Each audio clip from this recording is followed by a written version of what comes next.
Bom, prosseguindo no estudo de história da igreja, vamos agora ao item 35 do nosso material didático, o Concílio de Constantinopla e os anabatistas montanistas. Bom, lembre-se que esse Concílio de Constantinopla, ele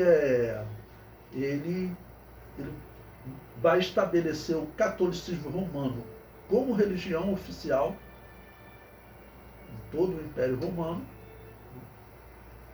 E igrejas anabatistas, como os montanistas, essas igrejas, na descrição, eles já colocaram lá, que seriam chamadas de loucas e dementes, e que seriam punidas pelo céu e pela terra. Foi o texto do Edito de Tessalônica, né? Então, agora, nesse concílio, veja o que o imperador Teodósio determina, né? Após a morte de Montano, seus seguidores tornaram-se mais aguerridos em seu ascetismo, instaurando jejuns e exigindo que seus membros seguissem regras cada vez mais estritas. Bom, a morte de Montano foi mais ou menos lá próximo do ano 180, tá bom, irmãos? Né? Que ele morreu, 180, 190, nessa época. No princípio do terceiro século, eles também começaram a se institucionalizar, criando seu próprio sistema eclesial, com bispos e diáconos, ou seja, a igreja foi crescendo. Por volta de 381, o Concílio de Constantinopla finalmente decidiu que os montanistas deveriam ser considerados pagãos. Apesar dessa oposição, o movimento continuou pelo menos até o final do século V, quando Agostinho menciona sua existência. Bom, Agostinho morreu no ano 430, né? Tá bom? No ano 430. Então, até os anos 430, os montanistas, as igrejas anabatistas montanistas existiam. Então, eu achei interessante esse historiador, né, essa historiadora Edith Riet, do livro 2000 anos de cristianismo carismático, ele fala de Montano, porque é uma igreja pentecostal, né? É um livro interessante para vocês poderem ler, que é uma igreja pentecostal. O comentário prossegue. Este concílio acrescentou a frase "seu reino não terá fim", descrevendo a crença da igreja no reino de Deus, que negava a vida de Jesus Cristo para reinar na terra. Nesse período, a Igreja Católica acreditava que já haviam se passado 70 anos desde que Satanás havia sido preso. Apocalipse, capítulo 20, tinha se cumprido. Tá bom? E Constantino, quando ele acaba com a perseguição, na visão católica, ele estava ali começando o reino de Deus, eles estavam vivendo o reino de Deus. Não? Então, esse reino que eles estão vivendo, ele acrescenta lá, né, que esse reino não terá fim. Só que esse concílio foi botar no ano redondo 380, tá bom? Quase 100 anos depois, em 476, tá bom? Ou seja, 95 anos depois, esse reino romano, ele cai para os bárbaros. Ou seja, a história mostra que a doutrina católica está errada. Além de paganismo, ela começa interpretando que o Apocalipse estava se cumprindo. 1700, 1600 anos depois, nós podemos ver agora, né, que o que ele está dizendo aqui, que esse reino não terá fim, esse reino teve fim. O católico romano, o reino católico romano, ele foi destruído, vai ser destruído pelos bárbaros em 476, tá bom? Aquele reino romano que Constantino iniciou, ele teve fim. E mais, ele não pode ser o reino do Apocalipse. Porque ainda que você considere esse número figurado, mas ele não iria passar de 1000 anos literais. E, como eu disse, só dessa data aqui já são 1630 anos, 1600 anos só desse concílio aqui. Tá bom? Já são 1600 anos. Então o milênio já tinha até que ter acabado. Então é claro que essa doutrina está errada. E isso influencia na escatologia até hoje. Por que você vê os protestantes reformados pregando que o diabo está preso? De onde que vem essa doutrina?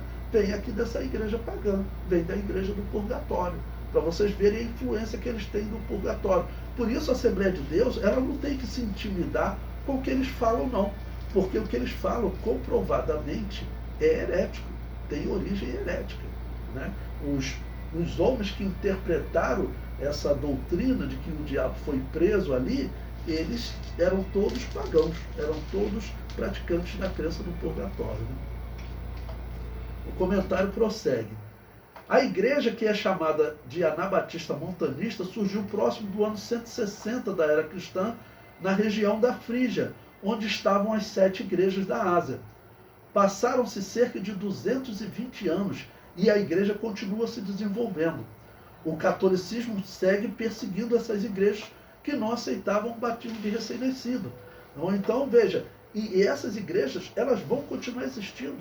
Ou seja, elas vão resistir à perseguição católica por muito tempo. A Assembleia de Deus, com certeza, ela é herdeira dessas igrejas. Eu falo na Assembleia de Deus, se nós confessarmos que nós saímos da Igreja Católica, a própria Assembleia de Deus, ela tem que deixar de existir. Por quê? Porque o nosso batismo, ele exige que tenha existido uma igreja na história fora da Igreja Católica. O nosso batismo em águas. Por quê? Porque o nosso batismo, ele só é válido se ele é feito quando adulto após uma confissão de fé. E isso se aplica ao batizando e ao batizador. O batizador também tem que ter recebido o batismo quando adulto, após fazer uma confissão de fé. E o batizador dele também. E você for voltando assim, você tem que ir até os apóstolos, que iniciaram o batismo. Eles não foram batizados, mas Jesus deu autoridade, eles começaram o batismo. Quando eles iniciaram aquele batismo, esse batismo de adulto, ele tem que ter permanecido vivo na história. E se alguém confessa, se a Assembleia de Deus confessar que a Igreja Católica era a Igreja de Jesus, essa igreja mesmo, ela diz que ela exterminou com o batismo de adulto, que só existia batismo de recém-nascido. Então, o que significa isso? Significa que o nosso batismo seria inválido.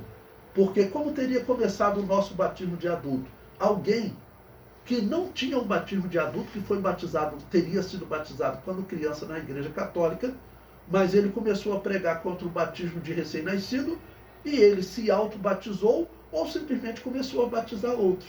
É assim que eles dizem que começou o batismo de adulto. É claro que isso invalida a nossa doutrina. Nós não podemos pregar isso de jeito nenhum. E a história está do nosso lado, a história está a nosso favor. Então, sempre existiu uma igreja simples, assim pequena, como os montanistas, como os novacianos, sempre sendo perseguida, até hoje sendo perseguida. Hoje, a igreja no Brasil, ela é perseguida talvez de uma maneira mais feroz do que no mundo comunista. Como? Porque a igreja no Brasil ela é perseguida pela difamação. Por que a maçonaria constrói esses montes de igrejas aí que você vê, essas igrejas que normalmente até o templo tem uma pirâmide lá e as colunas da maçonaria?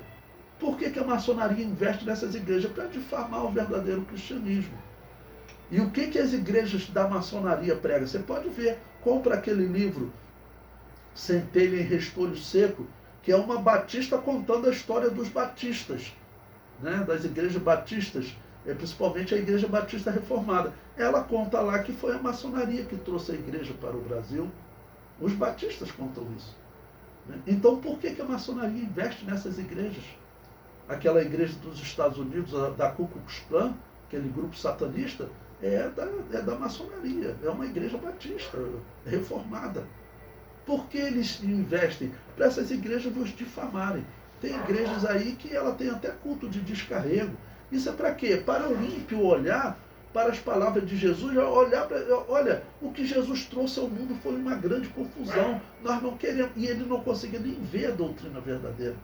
Quem prega a doutrina verdadeira, né, ou ele está sendo perseguido pelo comunismo, ou pelo islamismo, ou ele está sendo perseguido por essa difamação, porque dizem, vocês surgiram agora, mas os cristãos na história só fizeram feio.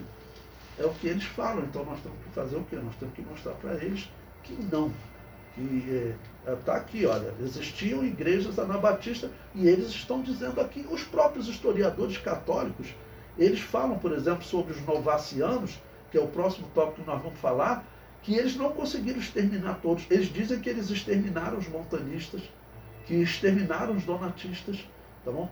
Os donatistas dizem que eles exterminaram lá nos anos 700, mas que os novacianos eles não conseguiram exterminar, porque próximo dos anos 800, um grupo de novacianos fugiram para a China, onde a Igreja Católica não tinha acesso, e não conseguiu matar aquela igreja. Então ela diz que conseguiu exterminar essas igrejas antigas, mas não conseguiu exterminar, tanto que logo depois eles encontram um grupo que eles chamam de valdenses, outros anabatistas.